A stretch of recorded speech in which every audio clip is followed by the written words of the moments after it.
Welcome to another episode of the Balancing Hormones Naturally podcast, where we offer actions and steps you can take today to start balancing your hormones naturally. This is your podcast host, Leah Brueggemann. I am a functional diagnostic nutritional practitioner. I am honored and excited to be your guide on your journey to better understanding your hormonal health and how it affects your everyday life.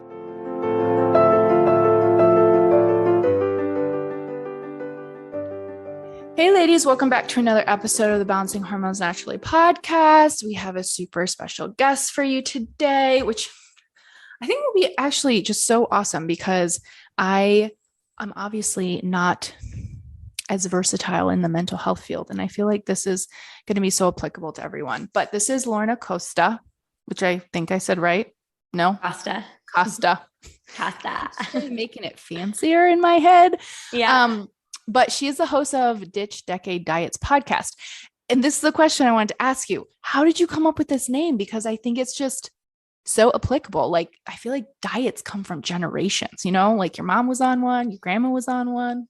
Yeah, definitely. So for myself, I've never been on Weight Watchers or Actins or anything like that. But I say I've always been on a diet because I've always had these food rules. I had these foods that I was allowed to eat and foods that I shouldn't eat. And I've struggled with a lot of gut issues myself and hormonal issues myself.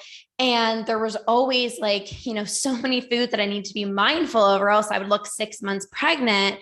And, I was just obsessed with food, thinking about food all the time. And I struggled for an entire decade. So a lot of the people that I coach are decade dieters. And I'm like, this is just the perfect name if you want to be free from decade dieting. Yeah, I love that. So, okay, can you just tell me a little bit about yourself? I know you specialize in binge eating. And so what got you started there? Do you have a personal story? Yeah, absolutely. So my name is Lorna and I'm a binge eating coach, and I specialize in helping women to improve their relationship with food and break free from binge eating using brain-based techniques to rewire the brain out of these habitual cycles. So I used to be a personal trainer. I was always into health and fitness and eating healthy and exercising. But that really quickly turned into this obsession with things needing to look perfect. And like I mentioned, always needed to be on a diet and, spending hours and hours in the gym. And I realized that, not only did I have a poor relationship with food, but even the clients as a personal trainer that I was coaching were scared to go out for dinner, and they'd be feeling so guilty if they ate a piece of chocolate or a cookie. And I said, I need to really improve my relationship with food. This is not normal. I thought, well, maybe I'm just not motivated enough, or I don't have enough willpower to stick to the diet. Right. And I realized that it's not my fault.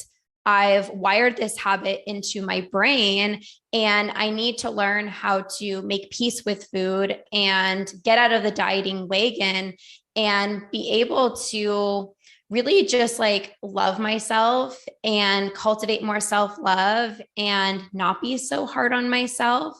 Yeah. And ever since I improved my relationship with food, and I've been over 2 years completely binge free, the amount of time that I have no longer thinking about food, my sex life improved, so many things improved. And I just wanted to really share this information with women who deserve to be free from binge eating. Yeah, because I think eating in general, especially if you have any sort of blocks in that area, can kind of just consume your life, when you're eating, you're thinking about your next meal of eating. So can we talk about how this works? Brain-based techniques. How does this work? Yes. So there's 4 different phases of the binge eating cycle. So the first phase is the restriction phase. So this is when there are good foods, there's bad foods. You are telling yourself you can't eat past 7 p.m. You can only have, one piece of chocolate. There's all these rules. The second phase is when there's pressure. So think about yourself like kind of holding a basketball underwater. If you've ever done this, it's really challenging. So you're holding the basketball underwater. You're feeling very deprived. You're feeling very restricted. You're thinking about all those off limit foods, those quote unquote bad foods. You're obsessing about the food even more. And when you can't handle that anymore, when you feel too deprived, you can't stick to it anymore, what ends up happening is you take your hands off the basketball, so to speak, and the basketball doesn't just slowly come up. The basketball like smacks you in the face. And this is where, because we're so deprived, we overeat, we binge, we go balls to the wall. We have this all or nothing, screw it mentality. I've already eaten one cookie. I messed up. Might as well just eat the entire row of cookies. Yeah. And when you've done that, then the fourth phase is fear. Like we feel scared to gain weight. We feel like we're spiraling out of control. We want to get back to safety. We want to get back to feeling in control. So what do we do? We go back to the first phase, which is restriction. And the more times that we repeat this cycle of restricting, having the pressure build, getting into the screw it mentality, fearing the weight gain, trying to get back onto our diet, the more this habit, gets into the brain. And same with our binges. It feels very uncomfortable to feel that urge to binge. I describe it to my clients like a itchy mosquito bite that needs to be scratched. And every time that you feel that urge and you give in, that habit is being further ingrained into your brain, which makes it that much harder to dismiss those urges. And it feels like you just have to give it. That makes sense. Okay. So how do you stop? That's my next question. That's like such a loaded question, but because I'm so big in rewiring the brain, we have to rewire our brain out of these cycles. So if we can create more time, more space, and more distance between feeling that urge and giving in, that's going to help to weaken and diminish that urge. So a few things that you can do. The thing is, you can't think your way out. I want to make that super clear because I'm sure you have a lot of listeners who are like really driven and really committed. And it's like, just don't binge, just don't binge, just don't binge. But the reality is that's just not the way that the brain works. So instead of thinking our way out, we want to change how we physically feel. We want to change our physical state, because when we physically feel different, we mentally think different as well too. And a few ways to do that. The first way is through breath work. So I'm also a certified breathwork facilitator, but even if you just take 30 seconds, do a quick exhale through the mouth. It sounds like this. Snapping in your belly every single time you do that for 30 seconds. Take a little break, repeat 3 to 4 times. You're going to start to notice clarity in your mind. You might even notice like tingly sensations in your body because you're creating a state change.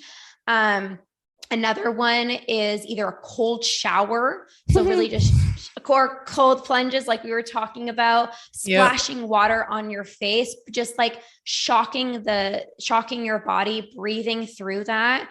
And then movement. It doesn't have to be a workout, but it can just be putting on some music and dancing, shaking it out, like literally shaking your body, shaking your legs, jumping up and down, getting your heart rate up. If you've ever done a workout, you always feel different, right? The endorphins are flowing, you feel really good. So this is far more effective in helping you to not give in to the urge than just trying to tell yourself, I promise this is going to be the very last binge. It's more deeper than that. Okay. So before we go off on a tangent that is connected, I have to ask. So after you do like movement or splash your water, do you then go, okay, you can eat something, or do you say no, or what happens after that? So that's a really good point here. When we tell ourselves you can't binge, the little inner rebel inside of us comes and says, you tell me I can't do that, I am going to do that. So we don't want to tell ourselves we can't binge. Instead, you can eat. You can eat, but you must use some of those tools before, because when you do go and eat, you're going to do it in a less impulsive way, right? So it's really that permission. And there is a difference between a productive binge and an unproductive binge. Unproductive is when you're checked out, you're on autopilot, you feel like you're going through this out of body experience. But a productive binge is you have awareness. I am choosing to do this, but because I'm doing it in a way where I'm less impulsive, I am not going to be so mentally checked out. That makes sense. It's very similar, I guess, to when we talk about blood sugar balance. Like, you can have whatever you want, just balance it out so it's going to be more nourishing to your body, and then you aren't, dealing with the highs and lows that will come after spiking your blood sugar. So I just want to touch on something really quickly, which I just think is so interesting. So you're talking about like the cold water, and you're talking about breath work and movement and all of these things, especially that fast activation breath. And so we had someone in the Facebook group who is a hormone yoga therapist, which I didn't even know you could do that. She uses like a combination of breath work and movement to actually stimulate your organs.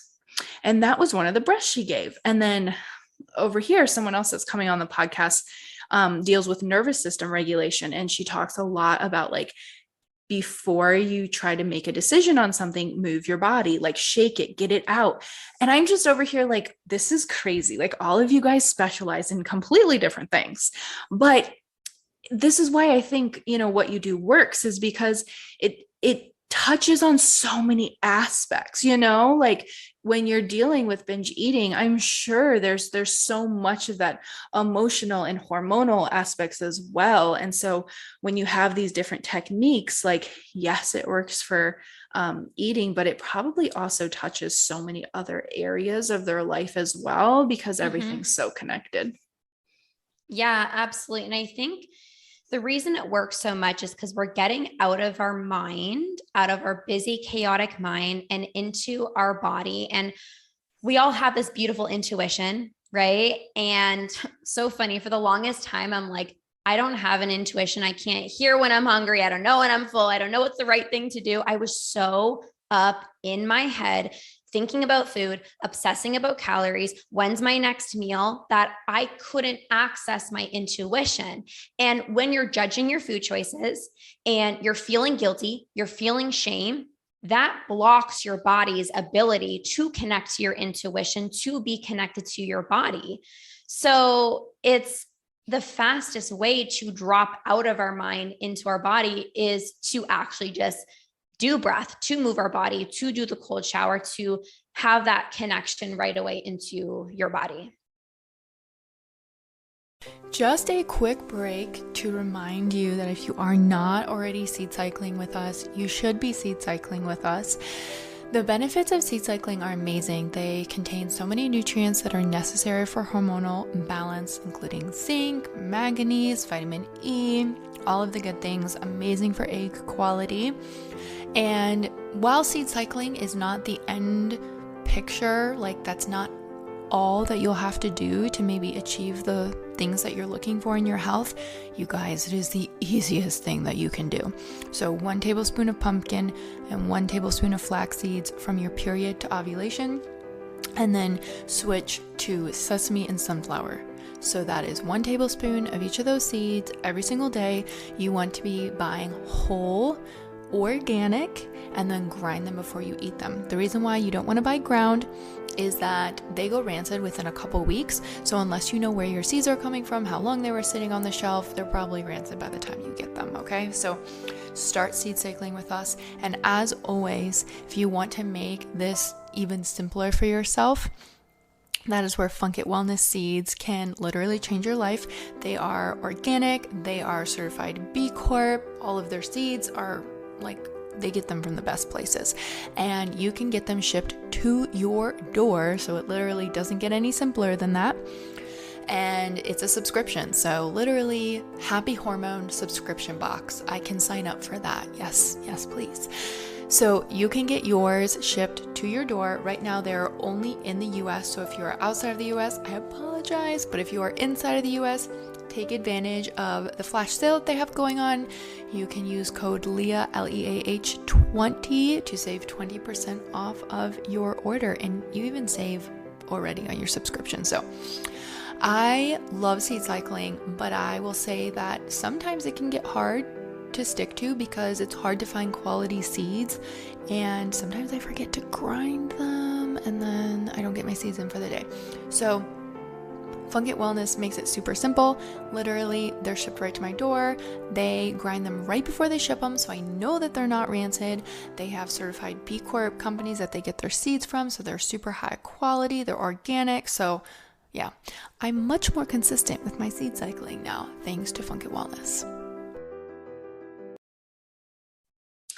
Wow, I love that. See, I feel like we've talked about cold showers on here. Maybe it's just me and my clients.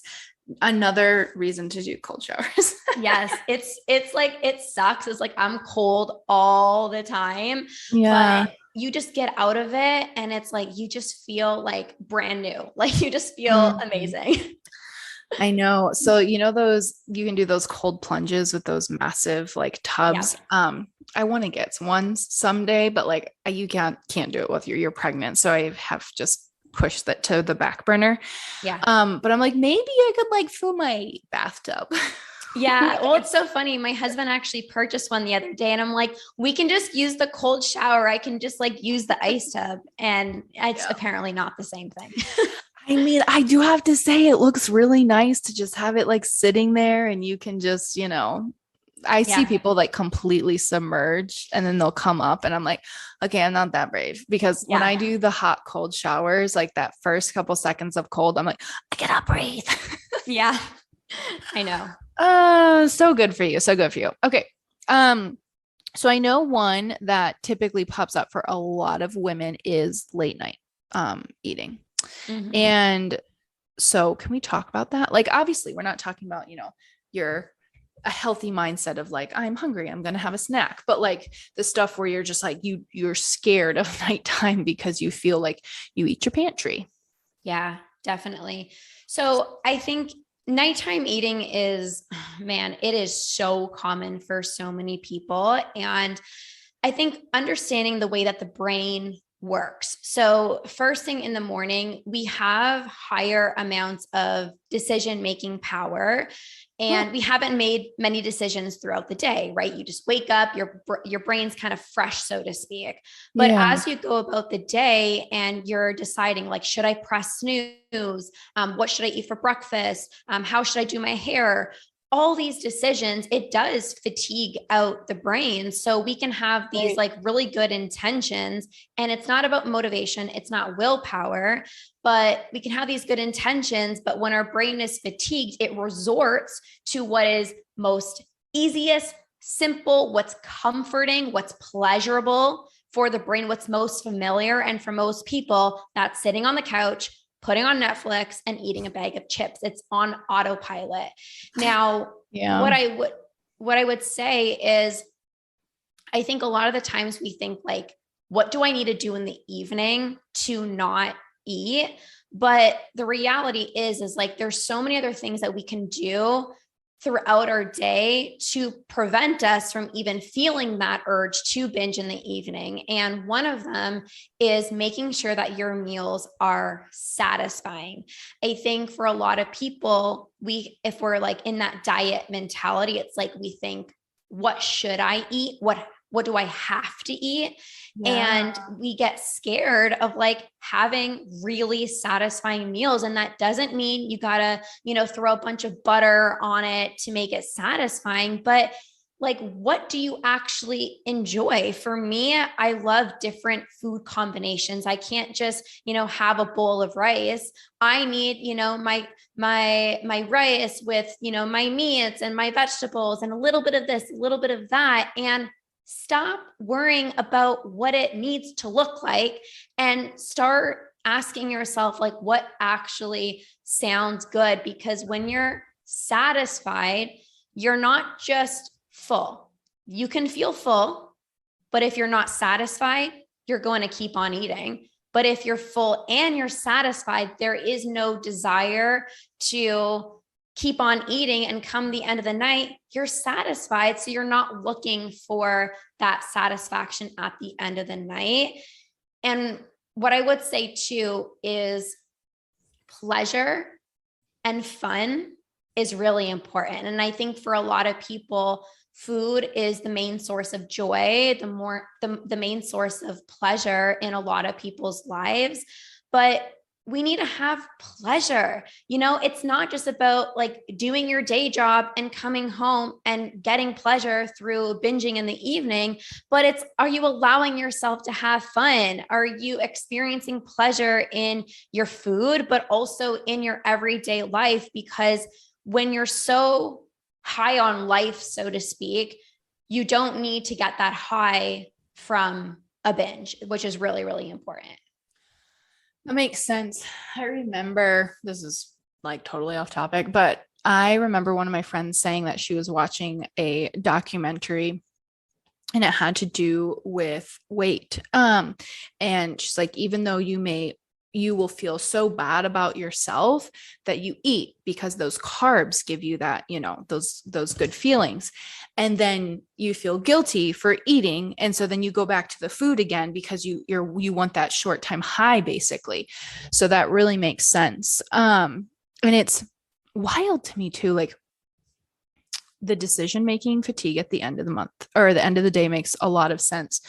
But I think too, sometimes like if you're on that diet mentality train, like let's say you have a dessert in the house and you're like, well, I'm going to eat my dinner and like, I'm not going to eat the dessert. It's going to be fine. It's going to be fine. Right.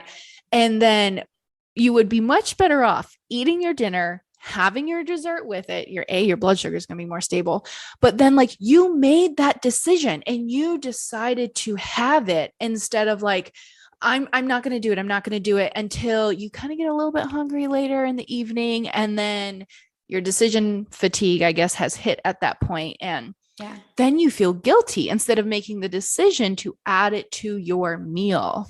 Yeah. And I think too, it's like we fear cravings, like they're like these big, scary monsters. So throughout the day, a lot of people can do super well. And that's because they're dismissing their cravings, right? It's like they get a craving for chocolate and they're like, no, I need to do good.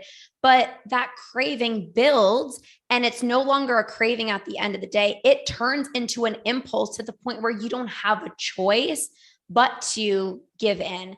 And if you are somebody who struggles with nighttime eating, try having the foods that you tend to binge on in the evening during the day. So we can kind of normalize it and not see it as like this bad food. Like I'm having my lunch and I'm going to have a piece of chocolate. Just kind of have it be normal. That's going to help with satisfaction. And that's going to also help to not turn that craving into a binge impulse. That makes sense. I've never understood the people that are like, I want to eat ice cream. And so I'm eating a cucumber, or I want mashed potatoes. So I'm going to eat mashed cauliflower. Yeah. Just like, what? Yeah. Or like, instead of ice cream, I'm going to have like a bowl of yogurt. It's like kind of the same. And I'm like, no, it's not the same. No. And that's where, quality is so important too. Like, I know we didn't really even touch on this, but it's also wild to me. Like, I think we had this on a client call where we were talking about the bliss factor that so many companies have in their foods, where they put hundreds and hundreds of thousands of dollars into finding that bliss factor in food, which is the perfect combination of like you being satiated, but wanting to eat more, like, the pleasure factor with your food. And it's like, so that's where, choosing quality also is great, because you're not like falling into that trap that those companies have. This is in most ice creams and chocolates and chips and candy, is the bliss factor. But like, if you're getting, like, you're making your own ice cream or you're making your own, it's not like the formula for bliss factor. So exactly. And I think too, understanding the way that the brain works with that, it's like every time you eat those foods that are, higher in sugar, higher in those like processed foods, it does light up the brain's reward center. Like that's just what happens. Your brain, like it feels like it hit the jackpot and you crave those foods even more. And that's why we're like, why can I have a bite of something sweet and then all of a sudden I'm like finishing the entire row of cookies? Well, we do need to understand that it does light up the brain's reward center. So I'm a big believer in, eating healthy and, obviously nourishing your body and enjoying those foods in moderation, but having the awareness of what it does to the brain. I mean, you guys all know what we're talking about. It's like when you get that cookie and you bite into it and you like close your eyes and you're just like, I've been waiting all day for you. But yeah, I actually noticed that, specifically with ice cream. I don't know what no, chocolate's another one too, where it's like, if you get like an ice cream, like a Haagen-Dazs ice cream or something with like limited ingredients, like I've always been like, I can eat a serving and I'm good. Like I literally feel satiated. While if you take like some other type of ice cream, you're just like, I need to eat all of it, even though you're like, I kind of am full. It's again, companies, they're just out to get you. Yeah, definitely. No, it's so true. And that's why I think if we do our part to find satisfaction with, our meals, we're not going to have that desire to binge and overdo it on like some of these other foods. So just, creating more satisfying meals and what you find pleasurable is really important. Yeah. This was really helpful. So where can the people find you? Yeah, so you can find me on Instagram or TikTok at Lorna_Binge Eating Coach. I also have my podcast, Ditch Decade Diets Podcast. And if you want to download my free guide to stop your binge eating, you can go to sustainablehealthproject.com/free guide. Hopefully you guys can remember that, but if not, I'll put it in the show notes. Sounds good. Thank you so much for hopping on. Thank you. Thank you for listening to today's episode of Balancing Hormones Naturally. If you found this helpful, I would love for you to share it with a friend and post it on your stories and tag Balancing Hormones Naturally podcast so we can get this message out. You can find me on Instagram at Leah_BRUEG, and I would absolutely love to hear from you.